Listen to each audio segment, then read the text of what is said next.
Until now, you have probably applied the same formatting choices from the start till the end of your document. There may be times when you wish to vary page orientation, margins, or other formatting features within different portions of a document. Say, for example, when creating an operations manual or a newsletter. Section breaks make it easier for you to organize and format long documents. A section can be anything from a paragraph or single page to multiple pages. When you view the document in the normal view, you will see the section break as a double line.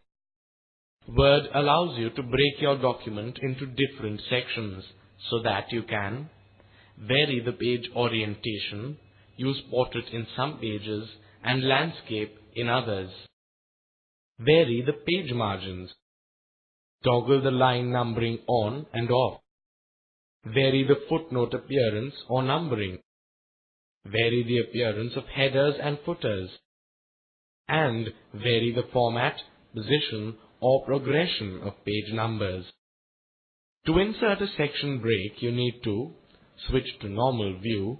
This is not necessary, but you will see the immediate effect. Place the insertion point where you want the new section to begin from. Select Insert menu. Select Break to display the Break dialog box. Ensure that page break is selected. The section break types portion offers different types of breaks for you to choose from. Selecting Next Page will start a new section at the beginning of the next page. Selecting Continuous will start a new section on the same page as the previous section without inserting a page break. Selecting Even Page will start the new section at the top of the next even numbered page. Selecting Odd Page will start the new section at the top of the next odd numbered page. You click on the required radio button and then click OK to insert the section break. Notice the double line section break that has been applied. If at a later stage you feel you want to continue the formatting of the previous section into the next section, you can also delete the section break to combine two sections. To delete a section break, you need to place the insertion point on the double line of the section break. Press the Delete key from the keyboard. You can also define various options for the layout of a section, such as its beginning and alignment. To format a section, you need to place the insertion point anywhere within the section. Select File menu. Select Page Setup to open the Page Setup dialog box. Select the Layout tab. Click on the down arrow next to Section Start. Select one of these options. This is the same as the section types options in the Insert Breaks dialog box. Click on the down arrow next to Vertical Alignment. Select one of the options given. Top aligns the first line of the section with the top margin. Center aligns the text between the top and bottom margins. Justified spaces out the paragraphs in such a way that the first line is aligned with the top margin and the last line is aligned with the bottom margin. Bottom aligns the text with the bottom margin. The Layout folder has other formatting options that you can select if you like. Line Numbers enables line numbers and specifies the details for their layout. Borders lets you define a border style for each page in the document. The Apply To portion lets you define which portion of the document you want to apply the page setup formatting to. Different First Page allows you to create a different header and footer for the first page of the document. Different Odd and Even allows you to define different headers and footers for odd and even pages. Default stores the current settings of the Page Setup dialog box as the new default setting. Suppress Endnotes prevents endnotes from being printed at the end of the section. The current settings will be applied to the current document and for any other new document opened under the same template. Once your selection is complete, click on OK or press Enter to confirm your formatting options and close the dialog box. You can also format the margins and page orientation from the other tabs before you click on OK to apply the page setup formatting features. Word allows you to create documents of any length. But at some point in time, mainly due to memory limitations, the performance of the machine slows down if the document is very long. This is true for documents that have, say, 100 or more pages, or you are working with long documents with other open applications. Word allows you to structure your lengthy documents into a series of small, separate files and then link them all into a single master document. Each separate file may be created by separate people on different PCs, perhaps even over the network. Eventually, they can still be all linked together into a single master document. Having a series of separate small documents allows for workgroup editing and applying overall stylizing. A master document has pointers at the appropriate places to the sub-documents. Working on the master document feels as though you're working on a single file. To create a master document with inserted sub-documents, you need to click on the new blank document icon to create a new document. Select View menu. Select the Outline view. The outlining toolbar gets enabled with numerous buttons on it. Select the Insert Sub-Document icon from this toolbar. The Insert Sub-Document dialog box opens out, which is very much like the Open dialog box. Select the file you wish to open as a sub-document. Click on the Open button. The sub-document gets inserted. To add other sub-documents, you need to first place the insertion point at the end of the master document. Press Ctrl+End to move to the end. Repeat the procedure to insert sub-documents for all the documents that you wish to make a part of this master document. Then click on the Save icon to save the master document with its links. Once the master is created, you can switch back to the normal view to view all its contents together, as if it were a single document.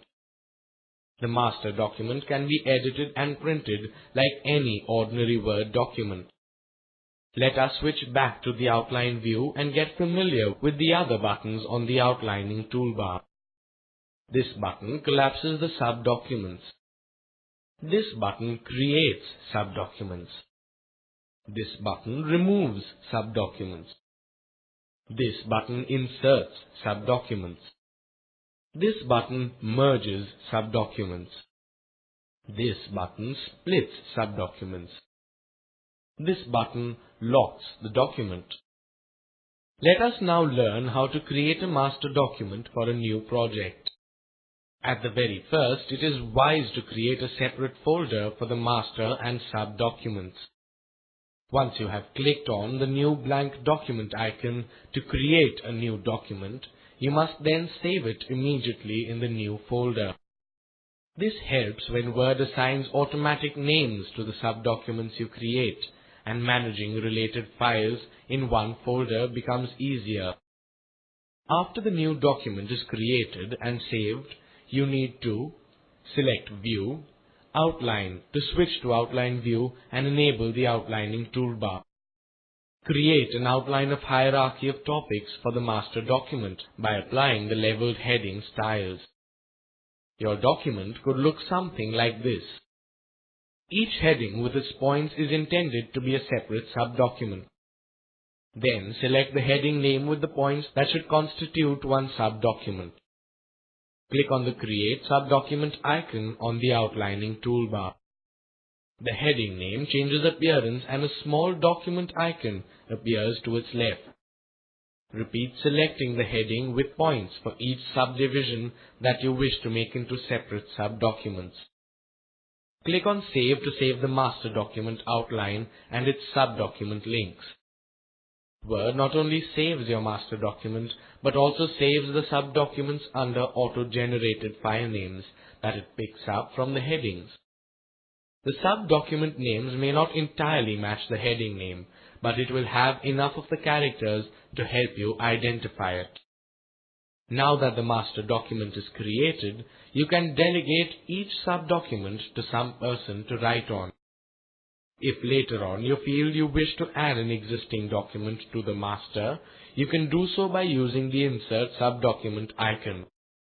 You need to first place the insertion point at the location where the new subdocument should be linked.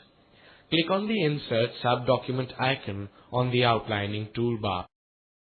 Select the file to be linked. Click on the Open button to insert the document. Word automatically converts the formatting of the subdocument as necessary. When the subdocuments are linked, it is very easy to work with the master document. To see the macro top-level view, you can view the master document in the outline view. From this view, you can rearrange the order of the subdocuments, promote or demote headings, check the spelling of the entire master and its components, print the entire master and its components, create indices and TOCs. To see only a single subdocument's contents, you need to double-click on the subdocument icon while in the outline view. Word opens the subdocument in a separate window and allows you to edit it like any ordinary document.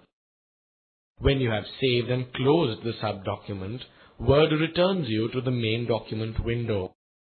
To see all the subdocument contents as part of the master, you need to switch to the normal view. Here you can scroll through the entire comprehensive document, add text and other objects to the subdocuments, apply global formatting options. You will also notice that Word automatically inserts continuous section breaks between each subdocument. You can still have separate sections within each subdocument, but be very careful where you define them or remove them. While creating a new master with new subdocuments, you saw how Word auto-generated file names. Word also allows you to rename the subdocuments according to your choice. To rename a subdocument, you need to switch to the outline view. Open the subdocument by double-clicking on the subdocument icon. Select File, Save As. In the Save As dialog box, type in the new name in the file name text box. Click on Save. Click on X to close the subdocument. Click on the Save icon to save the master document with the changes. You can print master documents as a whole or any one of its components. To print the entire master with all its links, you need to open the master document. Switch to the normal view. Click on the print icon on the standard toolbar. To print any of the subdocuments, you need to open the master document. Switch to outline view. Double-click the subdocument icon to open the subdocument window. Click on the print icon within the subdocument window's standard toolbar. You would remember from your earlier sessions in Word that you can merge multiple documents with the Insert File command. Here are some points why creating a master document is more useful than merging documents. For one, merged documents can assume the same monstrous size and defeat the purpose. Secondly, manipulating subdocuments are easier, particularly when it comes to moving them from one location to another or reordering the points within it. In merged documents, one would have to highlight the entire text portion and then use the Edit, Cut, and Edit Paste options. With subdocuments within a master, you can switch to the outline view and perform a simple drag and drop with the subdocument's name to reposition it. Or simply click on a point name and use the promote or demote buttons to alter their hierarchy. With this, you have now acquired proficiency in using sections within a document as well as creating a master document with links to subdocuments.